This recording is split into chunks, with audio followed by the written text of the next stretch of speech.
There's a peculiar thing about life that most people don't notice until quite a few years have passed.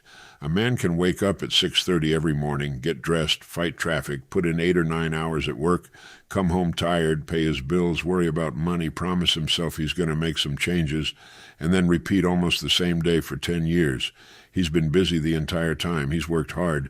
He may even be more tired at 45 than he was at 35. And yet, when he looks around, he sometimes wonders, how did I end up in almost the same place? Maybe the salary is a little higher, the car is newer, the rent or mortgage is certainly higher, the children are older, but some of the concerns he had years ago are still sitting at the kitchen table with him. Money is still tight. The business he wanted to start is still something he talks about starting. The course he bought is half finished. The plan he made in January disappeared sometime around March. And there's nothing unusual about this person. In fact, this is one of the easiest situations in the world to fall into, because life has a way of becoming automatic. You get up when the alarm sounds, you drive the same roads, you speak to many of the same people, you hear the same complaints. You come home, eat something, look at your phone for a few minutes, perhaps watch television, and before long the evening is gone. Then Friday comes, then another month, then somehow it's December again. Now, most people assume their circumstances are the thing holding them in place. If the company paid better, things would improve. If prices weren't so high, they could finally save. If they had more free time, they'd work on the business. If the children were older, they'd study. If somebody gave them an opportunity, they'd prove what they could do. Some of those difficulties are perfectly real. A person working full-time and raising a family doesn't have the same freedom as someone with very few responsibilities. A person who's behind on bills has pressures that a financially comfortable person doesn't have. We shouldn't pretend otherwise. But there's another side to it.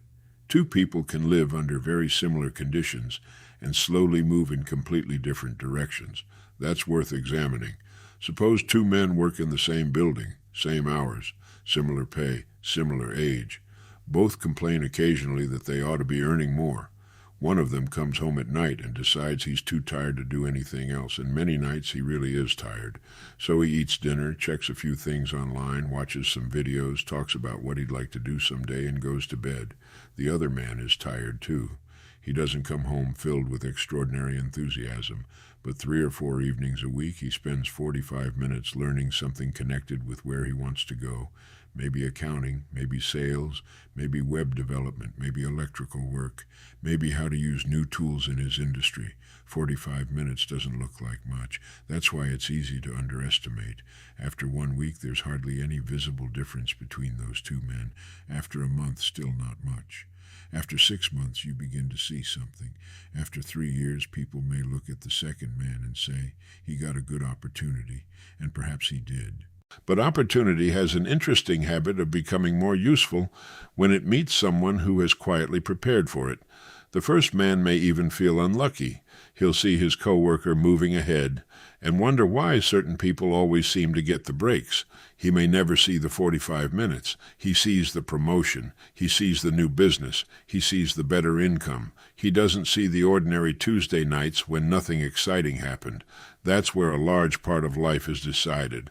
Not in the dramatic moments, in the repeated ones. We tend to think of direction as something decided by major choices. Moving to another city, starting a company, changing careers, getting married, buying a home. Certainly those decisions matter, but your direction is also being decided tonight at 7:15. It's being decided by what you read, what you watch, who you listen to, what you do when nobody is checking on you, what you tell yourself when something doesn't work the first time, and especially by what you repeatedly allow yourself to postpone. A person can sincerely want a different life while practicing the habits that produce the old one. That creates a painful kind of frustration, because after a while, he begins to doubt himself. I guess I'm not disciplined. Maybe I'm just not good with money. I've never been a business person. I'm too old to change careers now. I always start things and quit. Be careful with sentences like those. When repeated often enough, they stop sounding like observations and begin sounding like identity. and people tend to behave consistently with the identity they've accepted. A man who says, "I'm terrible with money," usually doesn't sit down calmly every Saturday morning and study where his money went. A woman who says, "I never finish anything," begins another project already expecting herself to abandon it. The thought influences the behavior. The behavior, repeated long enough, influences the circumstances. Then the circumstances appear to prove the original thought. That's how a pattern becomes a trap. And this is where the subject becomes more interesting, because if circumstances can be produced partly by repeated patterns, then changing direction may not begin where most people have been looking. It may begin much closer than that. It may begin with something so ordinary that most people overlook it entirely, the ideas they permit to govern an average day. And those ideas usually didn't appear overnight. Most of them were picked up gradually from parents, from co-workers, from friends, from the neighborhood, from television, from experiences that happened years ago and were never really examined. A person grows up hearing things like, "People like us don't get ahead," or "You'd better hold on to any job you can get," or "Business is too risky," or "Rich people just got lucky." Now, perhaps nobody deliberately sat that person down and tried to limit him. They were simply passing along what they believed, and beliefs have a strange way of becoming invisible once we've lived with them long enough. We stop seeing them as beliefs. We begin seeing them as facts. That matters because behavior usually follows what a person expects. Suppose a young man believes there are very few opportunities available to him. He may never apply for certain positions. He may never learn the skill that would qualify him. He may never speak to the person who could introduce him to a different industry. From his point of view, he's being realistic. But sometimes what we call realism is simply an old assumption that has never been tested. Environment reinforces this. Most of us know someone who became more ambitious after changing who they spent time around. Nothing magical happened. They simply entered a room where different things were considered normal. In one group, everyone complains about money. In another group, people discuss investments, skills, customers, promotions, books, businesses, and ideas. Spend enough time in either room, and something begins happening to your expectations. Human beings are highly adaptable. That is one of our greatest strengths. It can also become one of our greatest problems. We can adapt to circumstances we should probably be trying to change. You can get accustomed to being behind every month. You can get accustomed to disliking your work. You can get accustomed to saying, "Someday I'm going to do something different." After a while, the discomfort becomes familiar. And familiar discomfort often feels safer than unfamiliar possibility. That explains a great deal of procrastination. People often assume procrastination means laziness. Sometimes it does. But quite often, it's fear wearing ordinary clothes. A person wants to start a business, but starting means he might fail, so instead of making the first sales call, he spends 2 weeks choosing a logo. He researches business cards. He reorganizes his desk. He watches 15 videos about entrepreneurship. He feels busy. And because he feels busy, he can avoid noticing that he hasn't actually asked anyone to buy anything. There's an important distinction here. Activity can make you tired without moving you forward. A ship can run its engines all day while tied to the dock. There's noise. There's fuel being burned. There's vibration. But there's no journey. Many people live that way for years. Their calendars are full. Their minds are full. Their evenings are full. Yet very little time is being devoted to the few activities that would actually alter their direction. A salesperson may spend all morning answering emails instead of contacting prospects. A business owner may keep redesigning the website instead of improving the offer. Someone who wants a better career may spend hours reading job listings without acquiring the qualification the better jobs require. Someone who wants financial stability may work overtime every week, but never investigate why every increase in income disappears just as quickly as the last one. Busyness can be comforting because it gives us a feeling of effort without forcing us to face the possibility of rejection. And rejection is uncomfortable. So is uncertainty. So is being a beginner. A 48-year-old man may want to learn something new, but part of him is embarrassed to be inexperienced again. A woman in her 30s may want to start over professionally, but she looks online and sees 23-year-olds who seem 10 years ahead of her. Comparison enters the room, and comparison is rarely fair. You compare your ordinary Wednesday afternoon to someone else's polished announcement. You see the new house. You don't see the 12 years before it. You see the successful company. You don't see the first version that nobody bought. You see the person speaking confidently. You don't see the years when that person was uncertain and unknown. Then you use somebody else's visible result as evidence that you're behind. That can paralyze a person. And there's another problem. Many people don't actually have a clear destination. They have preferences. I want more money. I want freedom. I want a better life. I'd like to have a business. Those are understandable desires, but they're not directions. If you walked into a train station and told the clerk, I'd like to go somewhere better, he wouldn't know what ticket to sell you. Yet people try to run their lives that way. Without a definite objective, almost every distraction becomes equally important. You don't know what to say no to because you haven't decided what deserves your yes. So the urgent things control the important things.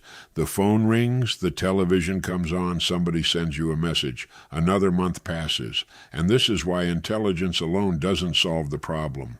You can be intelligent enough to understand exactly what you should do and still fail to do it. Knowledge is useful, but knowledge that never becomes behavior changes very little. At some point, a person has to interrupt the pattern, not with a dramatic declaration, not by waiting until he feels inspired, by deliberately choosing a direction and beginning to organize ordinary days around it.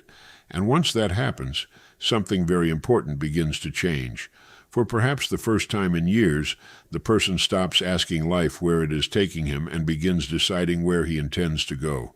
And deciding where you intend to go changes the way you look at an ordinary day. A clear objective gives your attention somewhere to land. Without one, the mind wanders toward whatever is loudest, easiest, or most immediate. With one, you begin noticing what helps and what interferes. Suppose a man decides that within the next 2 years he wants to qualify for a position that pays considerably more than the one he has now. That immediately gives him something useful to investigate. What does that position require? What skills are missing? Who already does that work? What would make an employer trust him with greater responsibility? Now he has questions that can lead somewhere. He may discover that he needs a certification, or better communication skills, or stronger technical knowledge, or simply a record of taking initiative where he already works. This is where goals become practical. A useful goal doesn't merely give you something to wish for. It tells you what kind of person you need to become. The employee who wants better pay can begin by becoming more useful where he is. That may mean learning the task nobody else wants to learn. It may mean becoming the person who solves problems instead of carrying them to the supervisor. It may mean understanding the business beyond his own small corner of it. Employers notice people who reduce confusion, save time, prevent mistakes, improve sales, calm customers, train others, or make difficult work easier. Not always immediately. But usefulness has economic value. The same principle applies in business. Someone says, I want to make $10,000 a month. Fine, but $10,000 has to come from somewhere. It comes from customers who believe they received enough value to exchange their money for what you provide. So a better question is, what problem can I solve well enough for enough people that this income becomes a reasonable consequence? That question leads to improvement. You learn sales. You improve the product. You understand the customer better. You become easier to trust. You communicate more clearly. You keep promises. You study why people buy, why they hesitate, why they return, and why they tell their friends. Income then becomes less mysterious. It becomes connected to usefulness. Of course, life doesn't always reward value instantly. A very capable person can still be underpaid. A good business can still have a terrible month. Timing matters, markets matter, circumstances matter, but increasing your ability to create value gives you more possibilities than simply hoping circumstances become kinder, and this can begin even while money is tight. Suppose someone is living almost paycheck to paycheck. The first step may not be investing thousands of dollars or starting some grand venture. It may be much smaller. Tomorrow morning, before checking social media, write down every expense you know is coming this month. Find out what the numbers actually are. Not approximately, actually. Then choose one skill that could realistically improve your earning ability over the next year, not 7 skills. 1. Spend 30 minutes tomorrow learning it. Do the same the following day. 30 minutes seems almost embarrassingly small, but 30 focused minutes repeated for a year is more than 180 hours.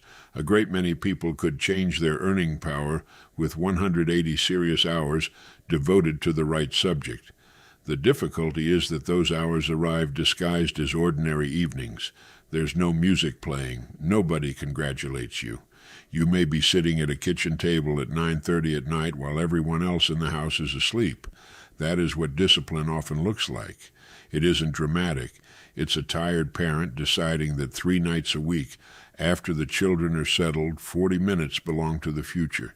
It's someone getting up half an hour earlier because the evening is unpredictable. It's a business owner making 5 sales calls before adjusting the website again. It's a person who wants to write spending 20 minutes writing badly instead of waiting to feel creative. You don't have to feel motivated first.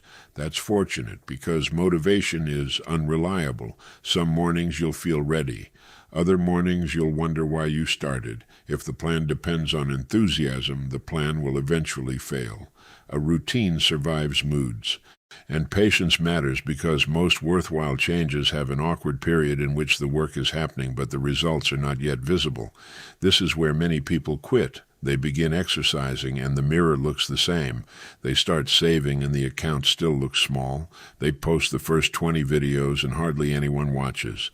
They study for 3 months and still haven't changed jobs. They start a business and hear no far more often than yes. The natural conclusion is, this isn't working. Maybe, but sometimes the more accurate conclusion is, this hasn't worked yet. Those are very different statements. A farmer doesn't dig up the seed every 4 days to see whether it has decided to grow. He does what the process requires and allows time to participate. Human development works much the same way. There are abilities growing before there are visible rewards. Your judgment improves. Your confidence becomes less fragile. You become more skilled at recovering from mistakes. You learn what not to do. You begin seeing opportunities you would have ignored a year earlier. And if you believe you started too late, consider this. 5 years will pass whether you improve your direction or not.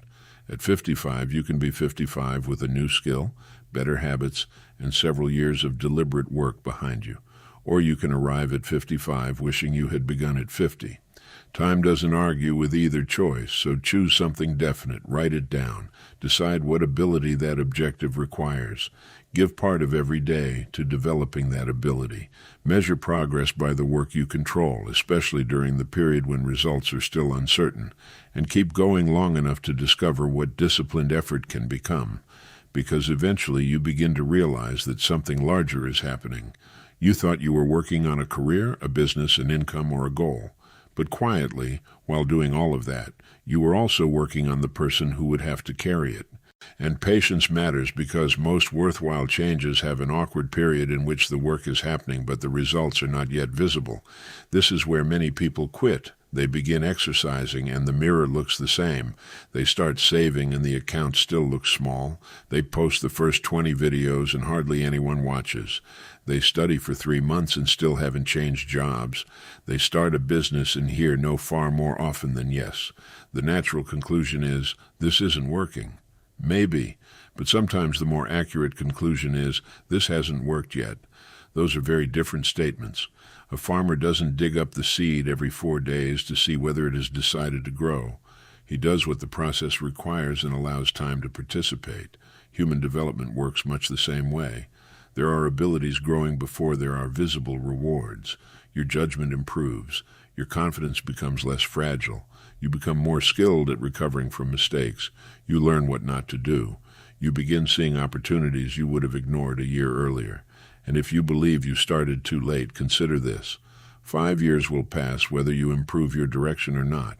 At 55, you can be 55 with a new skill, better habits, and several years of deliberate work behind you. Or you can arrive at 55 wishing you had begun at 50. Time doesn't argue with either choice, so choose something definite, write it down, decide what ability that objective requires. Give part of every day to developing that ability. Measure progress by the work you control, especially during the period when results are still uncertain, and keep going long enough to discover what disciplined effort can become, because eventually you begin to realize that something larger is happening. You thought you were working on a career, a business, an income, or a goal. But quietly, while doing all of that, you were also working on the person who would have to carry it. And in the end, that may be the most important part of the whole process, because when people first set a goal, they usually think about the result, the promotion, the business, the money, the house, the freedom. There's nothing wrong with wanting those things, but the result is only part of what you're really pursuing. The deeper question is whether you're becoming capable of producing that result again. Suppose someone somehow handed you a successful business tomorrow. Would you know how to keep the customers? Could you manage the money? Could you lead people? Could you make good decisions when sales dropped? Could you remain calm when something went wrong? Could you continue improving after the excitement wore off? If not, then owning the business would not solve the problem for very long. The same is true with money. Many people say, if I could only make twice as much, everything would be fine. Sometimes they're right. Income can absolutely be too low for the responsibilities a person is carrying, but there are also people who doubled their income and somehow doubled their expenses along with it. 5 years later, they're earning much more and still nervous whenever a bill arrives. The number changed. The person's habits didn't. And when habits remain unchanged, old problems have a remarkable way of returning in more expensive clothing. So personal growth is not some decorative idea added to success. It is often what makes success sustainable. You learn to think more carefully. You learn to delay certain pleasures. You learn to finish what you start. You become less easily discouraged. You stop needing immediate evidence before you continue doing useful work. That last one is especially important. There will be periods when you're doing everything you know to do and very little appears to be happening. You apply for jobs and hear nothing. You make offers and nobody buys. You save money and then the car breaks down. You begin getting somewhere and suddenly life seems to send you backward. Those periods can be discouraging because effort and reward don't always arrive together. But invisible progress is still progress. A person learning sales may hear no 50 times before becoming good enough to hear yes more often. A person building a business may spend a year discovering what customers don't want. That year can feel wasted. It may turn out to be the education that makes the next 5 years possible. And what about the person who has already failed? Maybe you've tried before, several times. You started a business and it went nowhere. You lost money. You changed careers and regretted it. You promised yourself you'd become disciplined, and 3 weeks later you were back where you started. Failure can become dangerous when you turn an event into a definition. Something failed. That doesn't mean you are a failure. It means the method, timing, preparation, execution, or judgment was insufficient. That can be studied. A failed attempt contains information.